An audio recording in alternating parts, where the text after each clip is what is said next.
Item ಯಾವುದೇ ಇರಲಿ try ಮಾಡಿ ಆಚಿ ಚಿಕನ್ ಮಸಾಲಾ. ರಾಜ್ಯದ ಬಹುತೇಕ ಜಿಲ್ಲೆಗಳಲ್ಲಿ ಇದೇ ರೀತಿಯ ದೃಶ್ಯಗಳು ನೋಡೋದಕ್ಕೆ ಸಿಗ್ತಾ ಇದೆ. ಕೋಲಾರದಲ್ಲೂ ಕೂಡ ಆಟೋ ಚಾಲಕರ ಪರದಾಟ ಅಂತ ಗ್ಯಾಸ್ ಸಿಗ್ತಾ ಇಲ್ಲ ಅಂತ.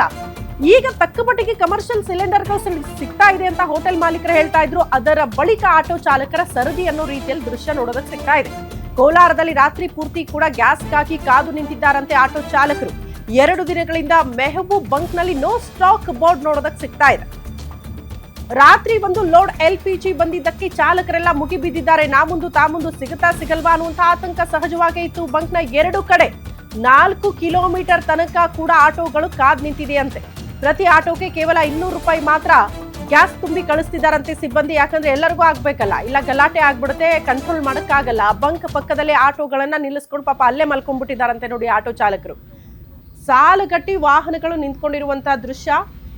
ಸತತವಾಗಿ 1 ವಾರ ಆದರೂ ಕೂಡ ಗ್ಯಾಸ್ ಪ್ರಾಬ್ಲಮ್ ಮಾತ್ರ ನಮ್ಮ ರಾಜ್ಯದಲ್ಲಿ ಕಡಿಮೆ ಆಗ್ತಾ ಇಲ್ಲ. ಕೃತಕ ಅಭಾವ ಅಂತ ಹೇಳಕ್ಕೂ ಸಾಧ್ಯ ಆಗ್ತಾ ಇಲ್ಲ. ಕಾರಣ ಬಹುತೇಕ ಕಡೆ ಸಿಕ್ಕರೂ ಕೂಡ ಡಬಲ್ ತ್ರಿಬಲ್ ದುಡ್ಡು, ಮತ್ತೊಂದು ಕಡೆ ಇಲ್ಲ ಅನ್ನೋ ಕಾರಣಕ್ಕೆ ಬಂಕ್ಗಳು ಕ್ಲೋಸ್ ಆಗ್ತಾ ಇದೆ ಅಂತ.